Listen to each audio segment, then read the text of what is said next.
Capítulo 49.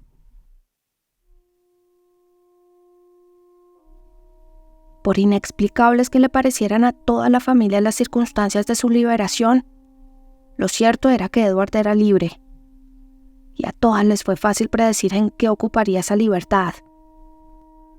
Tras experimentar los beneficios de un compromiso imprudente, contraído sin el consentimiento de su madre, como lo había hecho ya por más de 4 años, al fracasar ese, no podía esperarse de él nada menos que verlo contrayendo otro.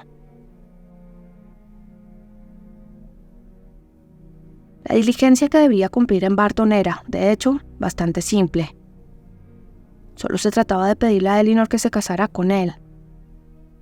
Y considerando que no era totalmente inexperto en tales cometidos, podría extrañar que se sintiera tan incómodo en esta situación como en verdad se sentía, tan necesitado de estímulo y aire fresco.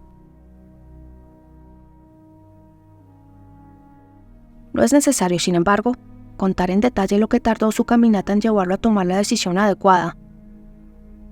Cuánto demoró en presentarse la oportunidad de ponerla en práctica, de qué manera se expresó y cómo fue recibido.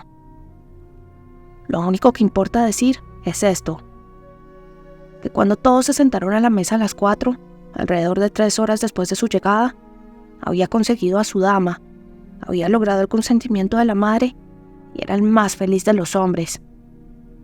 Y ello no solo en el embelesado discurso del enamorado, sino en la realidad de la razón y la verdad. Ciertamente que su dicha era más que la común. Un triunfo mayor que el corriente en los amores correspondidos le henchía el corazón y le elevaba el espíritu. Se había liberado, sin culpa alguna de su parte, de ataduras que por largo tiempo lo habían hecho infeliz y lo habían mantenido unido a una mujer a quien hacía mucho había dejado de amar. Y de inmediato había alcanzado en otra esa seguridad por la que debió desesperar desde el mismo momento en que la había empezado a desear. Había transitado no desde la duda o el suspenso, sino desde la desdicha a la felicidad. Y habló del cambio abiertamente con una alegría tan genuina, fácil y reconfortante como nunca la habían conocido antes sus amigas. Le había abierto el corazón a Elinor, le confesó todas sus debilidades y trató su primer e infantil enamoramiento de Lucy con toda la dignidad filosófica de los 24 años. Fue un apego tonto y ocioso de mi parte, dijo, consecuencia del desconocimiento del mundo y de la falta de ocupación. Si mi madre me hubiera dado alguna profesión activa cuando a los 18 años me sacaron de la tutela del señor Pratt, no, estoy seguro de que nada habría ocurrido jamás, porque aunque salí de Longstaple con lo que en ese tiempo creía la más invencible devoción por su sobrina, aún así, si hubiera tenido cualquier actividad, cualquier cosa en que ocupar mi tiempo y que me hubiera mantenido alejado de ella por unos pocos meses, pronto habría superado sus amores de fantasía, especialmente si hubiera compartido más con otras personas, como en ese caso habría debido hacerlo. Pero en vez de emplearme en algo, en vez de contar con una profesión elegida por mí, o que me permitiera elegir una, volví a casa a dedicarme al más completo ocio. Y durante el año que siguió, carecía hasta de la ocupación nominal que me habría dado la pertenencia a la universidad, puesto que no ingresé a Oxford sino hasta los 19 años. No tenía, por tanto, nada en absoluto que hacer, salvo creerme enamorado. Y como mi madre no hacía del hogar algo en verdad agradable, como mi hermano no encontraba ni amigo ni un compañero y me disgustaba conocer gente nueva, no es raro que haya ido con frecuencia a Longstaple, que siempre sentí mi hogar y donde tenía plena seguridad de ser bienvenido. Así, pasé la mayor parte del tiempo entre mis 18 y 19 años. Veía en Lucy todo lo que hay de amable y complaciente. Era bonita también. Al menos eso pensaba yo en ese tiempo. Y conocía tan pocas mujeres que no podía hacer comparaciones ni detectar defectos. Tomando todo eso en cuenta, por tanto, creo que por insensato que fuera nuestro compromiso, por insensato que haya resultado ser después en todo sentido, en ese tiempo no fue una muestra de insensatez extraña o inexcusable.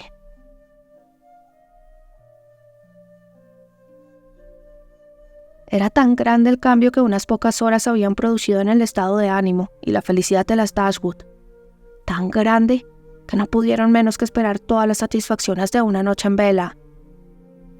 La señora Dashwood, demasiado feliz para lograr alguna tranquilidad, no sabía cómo demostrar su amor a Edward o ensalzar a Elinor suficientemente.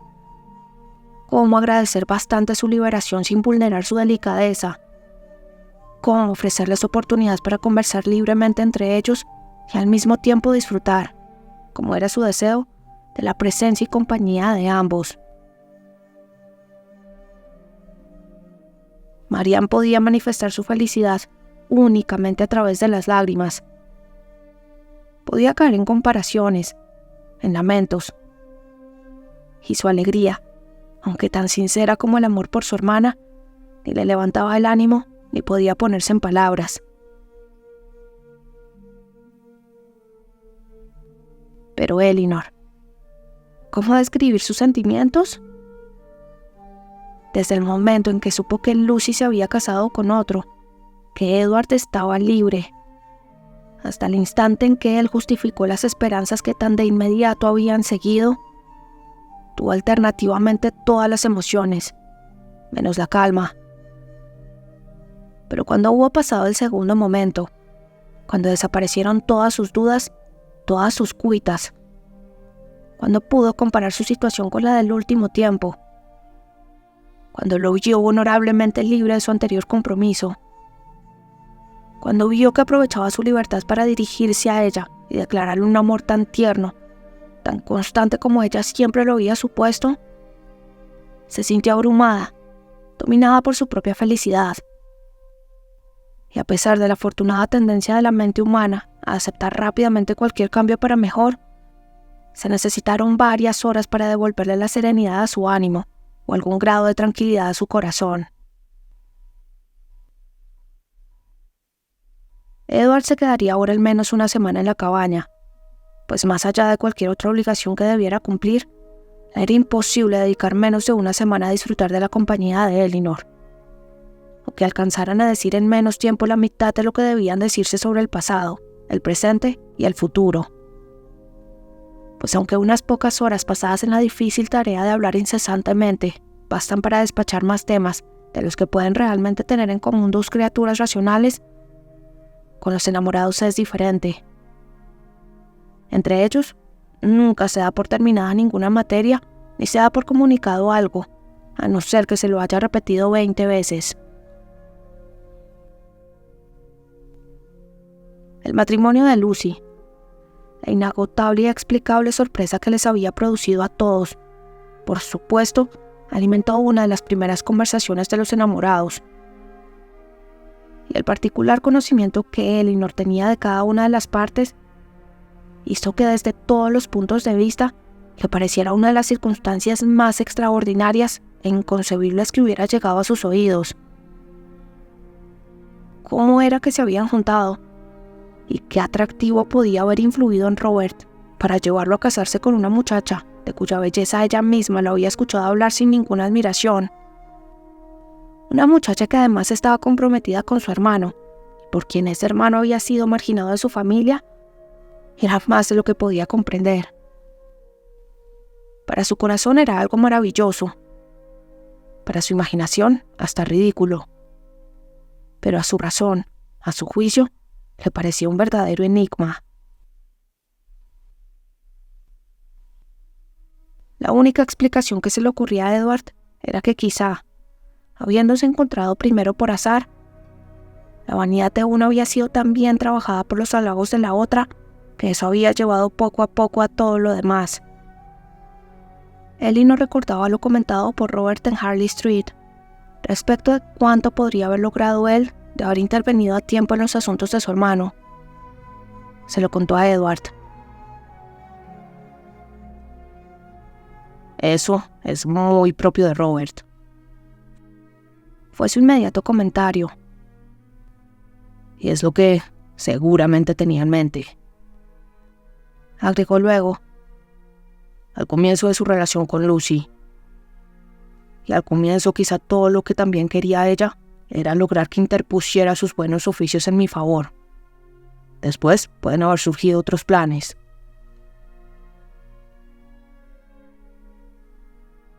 ¿Durante cuánto tiempo esto había estado ocurriendo entre ellos? Él tampoco podía imaginarlo, pues en Oxford, donde había elegido quedarse desde su salida de Londres, no tenía manera de saber de ella sino por ella misma. Y hasta el último momento sus cartas no fueron ni menos frecuentes ni menos afectuosas de lo que siempre habían sido. Ni la menor sospecha entonces lo preparó para lo que iba a seguir. Y cuando finalmente reventó la noticia en una carta de la misma Lucy, creía durante algún tiempo que se había quedado pasmado entre la maravilla, el horror y la alegría de tal liberación. Puso la carta en manos de Elinor. Estimado señor, con la certeza de haber perdido hace tiempo su afecto, me he sentido en libertad de entregar el mío a otra persona, y no dudo de que con él seré tan feliz como solía pensar que lo sería con usted. Pero rehúso aceptar la mano cuando el corazón pertenecía a otra. Sinceramente deseo sea feliz con su elección, y no será mi culpa si no somos siempre buenos amigos, como nuestro cercano parentesco hace ahora apropiado. Sin duda le puedo decir que no le guardo rencor alguno, y estoy segura de que será demasiado generoso para hacer nada que nos perjudique. Su hermano se ha ganado todo mi afecto, y como no podríamos vivir el uno sin el otro, acabamos de volver del altar, y nos dirigimos ahora a Dawlish a pasar unas pocas semanas, lugar que su querido hermano tiene gran curiosidad por conocer. Pero pensé molestarlo primero con estas pocas líneas, y para siempre quedaré, su sincera amiga y hermana, que bien lo quiere, Lucy Ferrars. He quemado todas sus cartas y le devolveré su retrato a la primera oportunidad. Por favor, destruya las páginas que le he enviado con mis pobres frases. Pero el anillo con mi cabello, tendré el mayor gusto en dejárselo.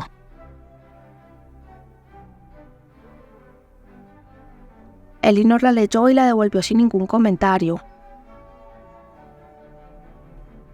No te preguntaré qué opinas de ella en cuanto a composición, dijo Edward. Por nada del mundo habría querido, en otros tiempos, que tú vieras una de sus cartas. En una cuñada ya es bastante malo, pero en una esposa, ¿cómo me han hecho sonrojar algunas de sus páginas? Y creo poder decir que desde los primeros 6 meses de nuestro descabellado asunto, esta es la única carta que he recibido de ella en que el contenido compensó las faltas en el estilo. Como sea que hayan comenzado, dijo Elinor tras una pausa, ciertamente están casados, y tu madre se ha ganado un castigo muy justo. La independencia económica que otorgó a Robert por resentimiento contigo le ha permitido a él elegir a su antojo. Y de hecho, ha estado sobornando a un hijo con 1,000 libras anuales para que termine haciendo lo mismo que la hizo desheredar al otro cuando lo intentó. Supongo que difícilmente le dolerá menos ver casada a Lucy con Robert que contigo. Le va a doler más, porque Robert fue siempre su favorito. Le dolerá más, y de acuerdo con el mismo principio, lo va a perdonar mucho más rápido.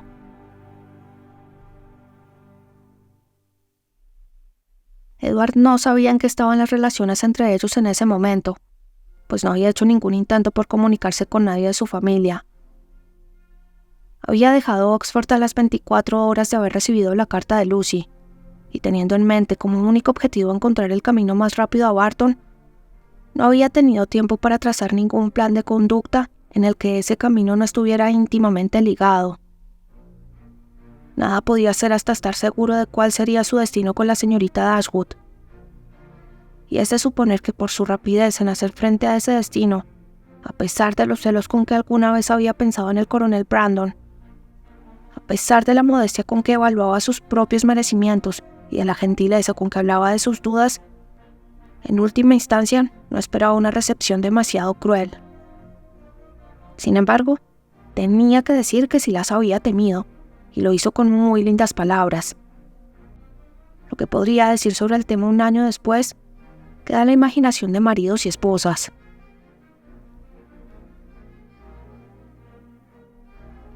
Elinor no tenía duda alguna de que con el mensaje que había enviado a través de Thomas, Lucy ciertamente había querido engañar, rubricando su partida con un trozo de malicia contra él. Y a Edward mismo, viendo ahora con toda claridad cómo era su carácter, no le costaba creerla capaz de la máxima malevolencia en una mezquindad caprichosa.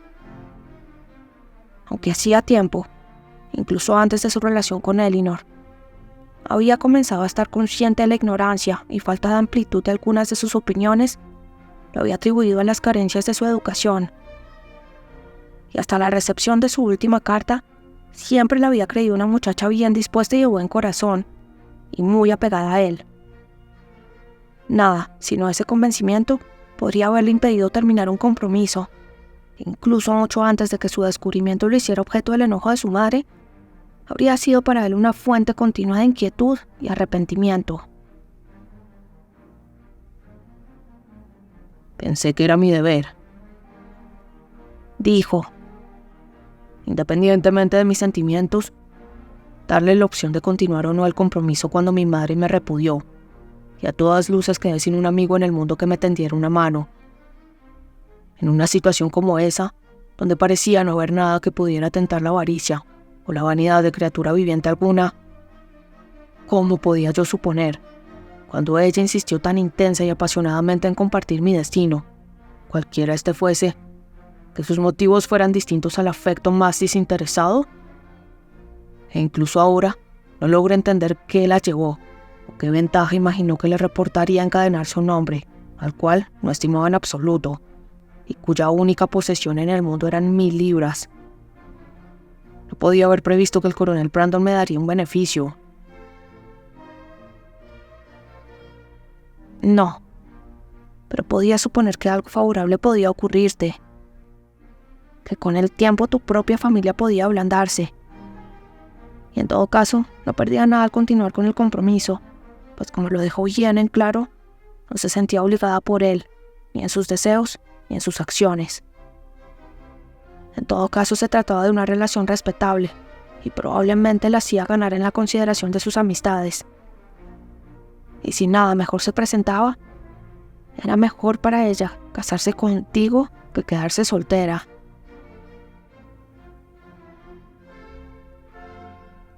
Por supuesto, Edward se convenció de inmediato de que nada podía ser más natural que el comportamiento de Lucy, ni más palmario que sus motivos.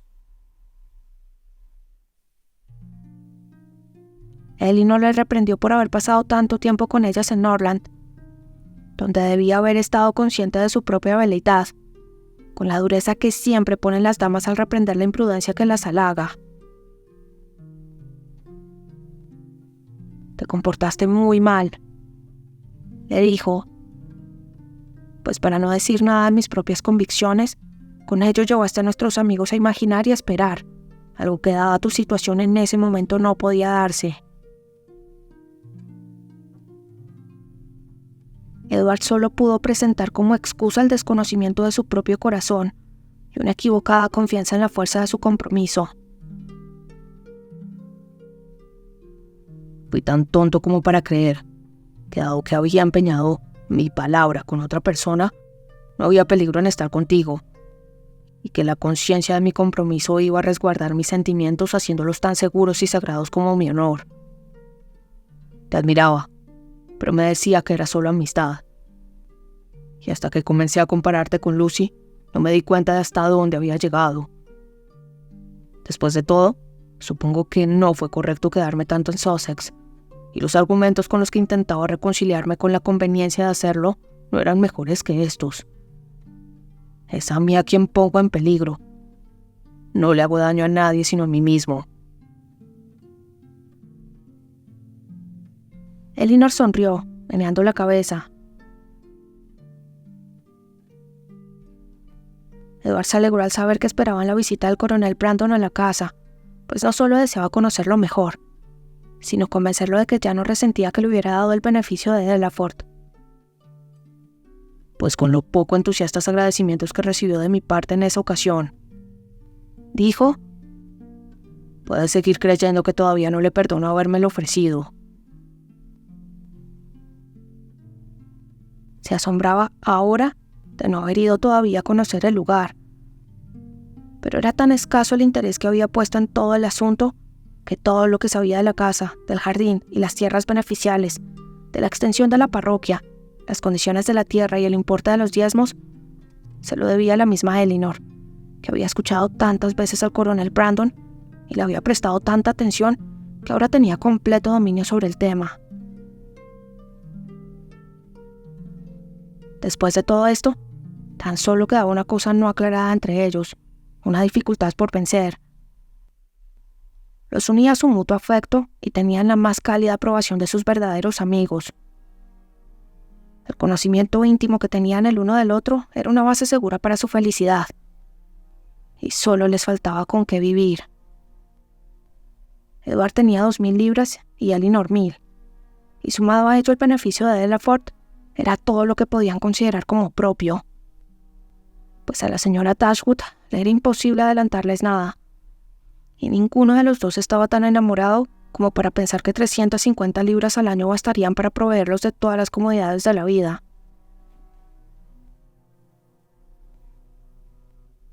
Edward no desesperaba totalmente de un cambio favorable hacia él en su madre, y en eso descansaba para lo que faltaba a sus ingresos. Pero Elinor no tenía igual confianza, pues como Edward seguía sin poder casarse con la señorita Morton, y en su halagador lenguaje, la señora Ferrars se había referido a la unión con ella únicamente como un mal menor al de su elección de Lucy Steele, temía que la ofensa de Robert solo serviría para enriquecer a Fanny.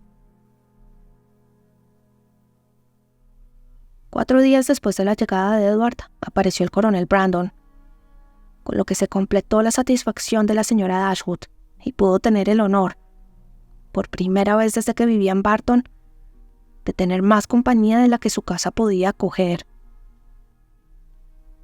Se permitió a Edward retener sus privilegios de primer visitante, y así, el coronel Brandon debía ir todas las noches a sus antiguos aposentos en la finca, desde los cuales volvía cada mañana lo suficientemente temprano para interrumpir el primer tete-a-tete de los enamorados después del desayuno.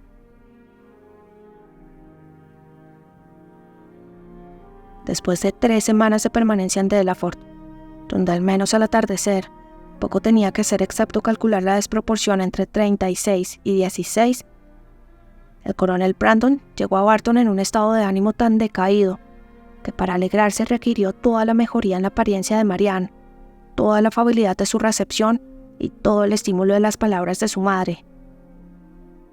Entre tales amigos, sin embargo, y tales halagos, pronto revivió. Todavía no le había llegado ningún rumor sobre el matrimonio de Lucy. No sabía nada de lo ocurrido, y por consiguiente, pasó las primeras horas de su visita escuchando y asombrándose. La señora Dashwood le explicó todo, dándole nuevos motivos para alegrarse por el servicio hecho al señor Ferrars, dado que a la postre había resultado en beneficio de Elinor. Sería innecesario decir que la buena opinión que los caballeros tenían uno del otro mejoró junto con aumentar su mutuo conocimiento, pues no podía ser de otra manera. La semejanza en sus principios y buen juicio, en disposición y manera de pensar, probablemente habría bastado para unirlos como amigos sin necesidad de ninguna otra cosa que los acercara. Pero el hecho de estar enamorados de 2 hermanas, y 2 hermanas que se querían, hizo inevitable e inmediata una estimación que en otras condiciones quizá debió haber esperado los efectos del tiempo y el discernimiento. Las cartas provenientes de la ciudad, que unos días antes habrían estremecido cada nervio del cuerpo de Elinor, ahora llegaban para ser leídas con menos emoción que gusto. La señora Jennings escribió para contarles toda la fantástica historia, para desahogar su honesta indignación contra la veleitosa muchacha que había dejado plantado a su novio y derramar compasión por el pobre Edward, que estaba segura había adorado a aquella despreciable pícara, y según todos los informes, se encontraba ahora en Oxford con el corazón casi completamente destrozado. A mi parecer, continuaba, nunca se ha hecho nada de manera tan solapada, pues no hacía ni 2 días que Fanny había ido a visitarme y se había quedado un par de horas conmigo. Nadie tuvo ninguna sospecha de lo que ocurría, ni siquiera Nancy. ¡Qué pobre criatura! Llegó acá llorando al día siguiente, terriblemente alarmada por miedo a la señora Ferrars y por no saber cómo llegar a Plymouth. Pues Lucy, según parece, le pidió prestado todo su dinero antes de casarse. Suponemos que para lucirse. Y la pobre Nancy no tenía ni siquiera 7 chelines en total. Así que me alegró mucho darle 5 guineas que le permitieran llegar a Exeter, donde piensa quedarse 3 o 4 semanas en casa de la señora Burgess con la esperanza, así le digo yo, de toparse otra vez con el reverendo. Y debo confesar que lo peor de todo es la mala voluntad de Lucy de no llevársela en su caleza. Pobre señor Edward. No puedo sacármelo de la cabeza, pero deben hacer que vaya a Barton, y la señorita Marianne debe intentar consolarlo. El tono del señor Dashwood era más solemne. La señora Ferrars era la más desdichada de las mujeres. La sensibilidad de la pobre Fanny había soportado agonías, y él estaba maravillado y lleno de gratitud al ver que no habían sucumbido bajo tal golpe. La ofensa de Robert era imperdonable, pero la de Lucy era infinitamente peor. Nunca más iba a mencionarse el nombre de ninguno de los dos ante la señora Ferrars. E incluso si en el futuro se la pudiera convencer de perdonar a su hijo, jamás iba a reconocer a su esposa como hija ni admitirla en su presencia. Trataba racionalmente el secreto con que habían manejado todo el asunto entre ellos como un enorme agravante del crimen, pues si los demás hubieran sospechado algo, podrían haber tomado las medidas necesarias para evitar el matrimonio. Y apelaba a Elinor para que antes se uniera a sus lamentos por el no cumplimiento del compromiso entre Lucy y Edward, que servirse de ello para seguir sembrando la desdicha en la familia. Y continuaba de la siguiente forma. La señora Ferrars todavía no ha mencionado el nombre de Edward, lo que no nos sorprende. Pero lo que nos asombra enormemente es no haber recibido ni una línea de él sobre lo ocurrido. Quizás, sin embargo, ha guardado silencio por temor a ofender, y por tanto le escribiré unas líneas a Oxford, insinuándole que su hermana y yo pensamos que una carta en que muestre la sumisión adecuada, dirigida quizás a Fanny y enseñada por esta su madre, no sería tomada mal.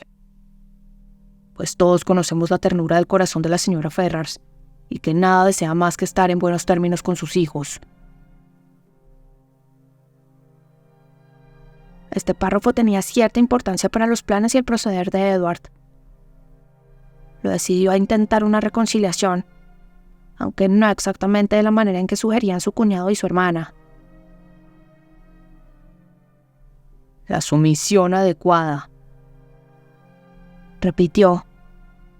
Pretenden que le pida perdón a mi madre por la ingratitud de Robert con ella y la forma en que ofendió mi honor.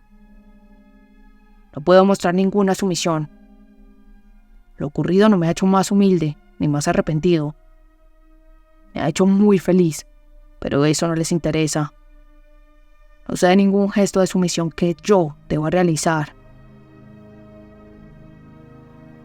Puedes pedir que te perdonen, dijo Elinor, porque has ofendido. Y pensaría que ahora hasta podrías llegar a manifestar algún malestar por haber contraído el compromiso que despertó el enojo de tu madre. Edward estuvo de acuerdo en que podría hacerlo. Y cuando te haya perdonado, quizás sea conveniente alguna pequeña muestra de humildad cuando informes a tu madre de un segundo compromiso, casi tan imprudente a sus ojos como el primero. Nada tuvo que objetar a esto Edward, pero aún se resistía a la idea de una carta en que se mostrara adecuadamente sumiso. Y así, para hacerle más fácil la empresa, dado que manifestaba mucha mayor disposición a hacer concesiones de palabra que por escrito, se resolvió que en vez de escribirle a Fanny, debía ir a Londres y suplicarle personalmente que interpusiera sus buenos oficios en su favor. Y si ellos sí se comprometen, dijo Marianne en su nueva personalidad benevolente. ¿En esforzarse por una conciliación? Tendré que pensar que ni siquiera John y Fanny están por completo desprovistos de mérito. Después de solo 3 o 4 días que duró la visita del coronel Brandon, los dos caballeros abandonaron Barton juntos. Se dirigían de inmediato a Delafort, de manera que Edward pudiera conocer personalmente su futuro hogar y ayudar a su protector y amigo a decidir qué mejoras eran necesarias. Y desde ahí, tras quedarse un par de noches, iba a continuar su viaje a la ciudad.